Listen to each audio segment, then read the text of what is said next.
যে চারটি কারণে মানুষ অতি তাড়াতাড়ি দ্রুত গতিতে সে অসুস্থ হয়ে যায়, ঘন ঘন অসুস্থ হয়ে যায়। কি এমন চারটি কারণ যে কারণে একজন মানুষ অতি তাড়াতাড়ি সুস্থ হয়েছে আবার সে অসুস্থ হয়ে গেছে? কারণটা কি? অবশ্যই এর ভিতরে একটা কারণ আছে, তা না হলে আপনি 12 মাস আপনি অসুস্থ থাকবেন। অবশ্যই একটা কারণ তো অবশ্যই আছে। আজকে আমরা সেই কারণগুলো উল্লেখ করব। একটা মানুষ পরিপূর্ণভাবে সে সুস্থ থাকতে পারে না, অবশ্যই তার ভিতরে কিছু বদ অভ্যাস রয়েছে। এই অভ্যাসগুলাকে আপনি যতক্ষণ পর্যন্ত পরিহার না করবেন, যতক্ষণ পর্যন্ত বিতাড়িত না করবেন, ততক্ষণ পর্যন্ত আপনি কখনো পরিপূর্ণ শেফা আজেলা দায়েম আপনি পাবেন না, আপনি সুস্থ হতে পারবেন না। অসুস্থতার চারটা কারণ, ঘন ঘন অসুস্থ হওয়ার চারটি কারণের ভিতর 1 নাম্বার হচ্ছে অতিরিক্ত কথা বলার কারণে। অনেক মানুষ দেখবেন সারাটা দিন অতিরিক্ত কথা, অযথা কথা, বিভিন্ন রেস্টুরেন্টে চার হোস্টেলে বসে অযথা কথাবার্তা বলা।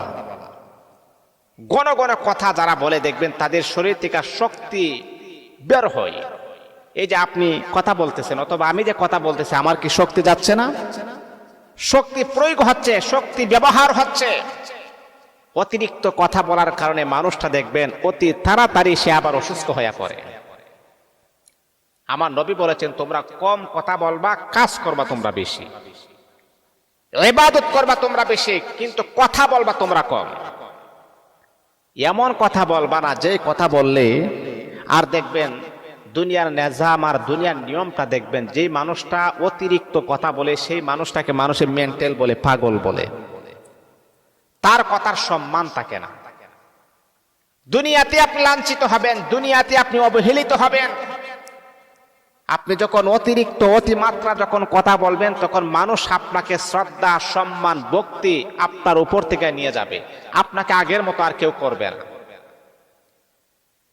যদি আপনি আপনার নিজের সম্মানকে ধরে রাখতে চান,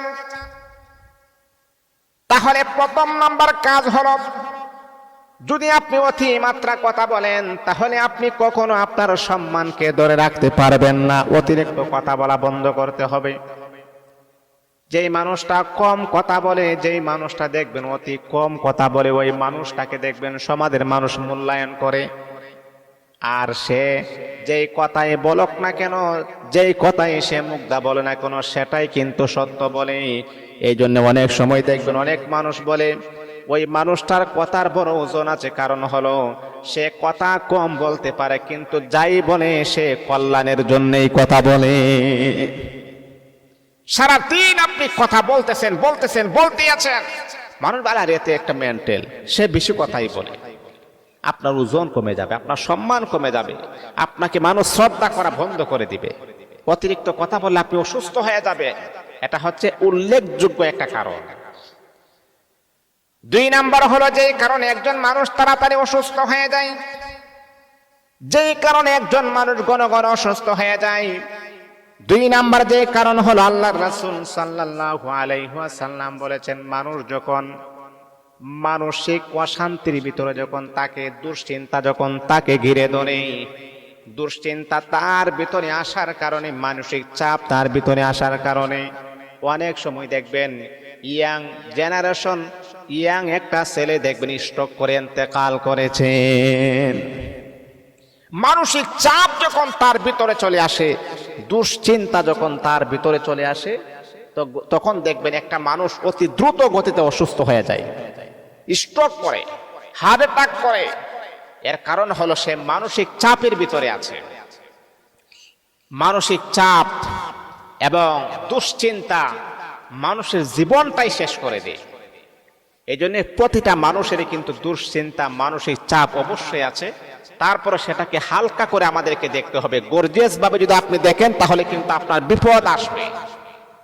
মানসিক চাপ তো থাকবে, তারপর সেইগুলাকে আমরা হালকা করে দেখবো ইনশাআল্লাহ। 3 নাম্বার হলো যে কারণে মানুষটা ঘন ঘন অসুস্থ হয়ে যায়, সুস্থতার নিয়ামত বেশি দিন ভোগ করতে পারে না। এমনকি 12 মাসের ভিতরে 10 মাস পর্যন্ত সে অসুস্থ থাকে, 2 মাস ভালো থাকতে পারে। ও আল্লাহ তাআলার বান্দা, কেন আপনার কাছে এমনটা কেন লাগে, এমনটা কেন হন?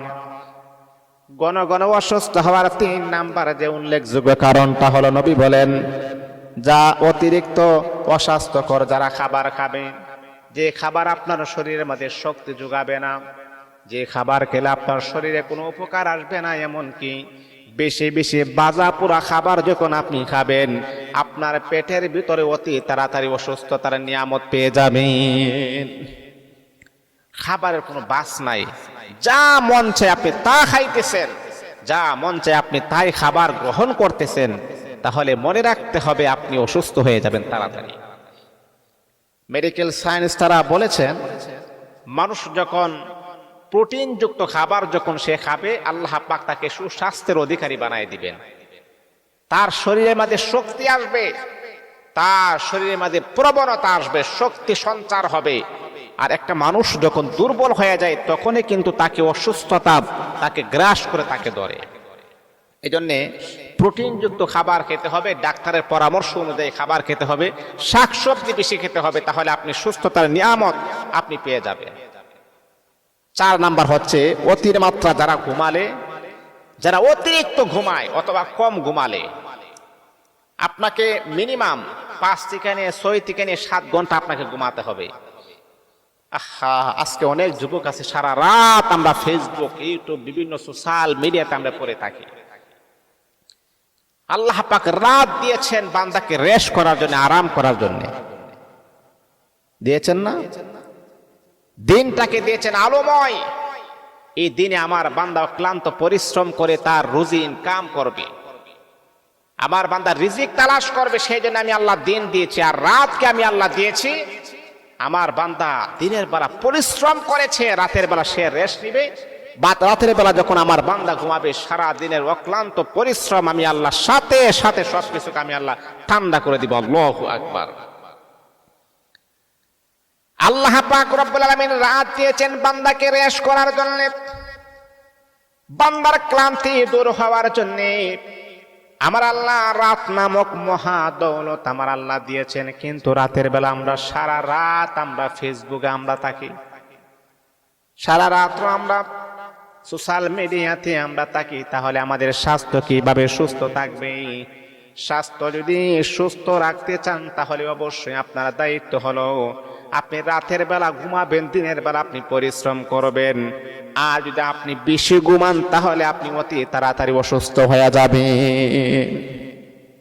সারা রাত আপনি মোবাইল টিপেন, সারা রাত আপনি অশালীন ছবি দেখেন। অনেকে দেখবেন রাতের বেলা যখন সারা রাত্র যখন সে মোবাইল যখন টিপে, দেখবেন তার চেহারা গ্লেজ আমার আল্লাহ নষ্ট করে দেন, চেহারার রং পরিবর্তন হয়ে যায়। একটা মানুষ দেখবেন যারা মেনটেন করেছিল, সময় মেনটেন করে যারা চলে, রাতের বেলা এশার নামাজ পড়ার পরে ঘুমিয়ে আছে, আবার ফজরের নামাজ পড়েছে, তার ঘুমও ঠিক আছে, নামাজও ঠিক আছে, দুনিয়ার লাইনও ঠিক আছে, আখিরাতের লাইনও ঠিক আছে। ওই মানুষটার চেহারার দিকে আপনি তাকাবেন, আর দুনিয়াদার একজন যুবকের চেহারার দিকে আপনি তাকাবেন, তার রাত কি রাত নাই, দিন কি দিন নাই, দেখবেন তার চেহারা এবং তার চেহারা আপনি মিলিয়ে দেখবেন, আকাশ আর ফাতাল যেমন বেশ কম, রাত আর দিন যেমন বেশ কম, বেনামাজি এবং নামাজির চেহারা এমন বেশ কম হয়ে গেছে। এই জন্যে সময়ের মূল্য করতে হবে। সময় আল্লাহ পাক রব্বুল আলামিন দিয়েছেন, এটা একটা ইম্পর্টেন্ট বিষয়। প্রতিটা সময়ের হিসাব, প্রতিটি সেকেন্ডের হিসাব, মিনিটের হিসাব, ঘন্টার হিসাব, প্রতিটা দিনের হিসাব, সপ্তাহের হিসাব, মাসিক হিসাব, বছরের হিসাব আল্লাহ পাক আপনার কাছ থেকে নেবেন, যে কিভাবে এই সময়টাকে তুমি অতিবাহিত করেছো। আমি আল্লাহ তোমাকে দিয়েছি, কিভাবে অতিবাহিত করেছো, সবকিছু হিসাব কিন্তু একদিন হাসরের মাঠে দিতে হবে। ও যুবক, এখনো সময় আছে, তোমার পায়ে হাত রেখে বলি, সময় থাকতে সময়ের মূল্যায়ন করো। কবরে যাওয়ার আগে কবরের ফিকির আপনি অর্জন করেন, তাহলে আপনি দুনিয়া তো শান্তি পাবেন, পরকাল আপনার জন্য মুক্তির ব্যবস্থা হয়ে যাবে ইনশাআল্লাহ।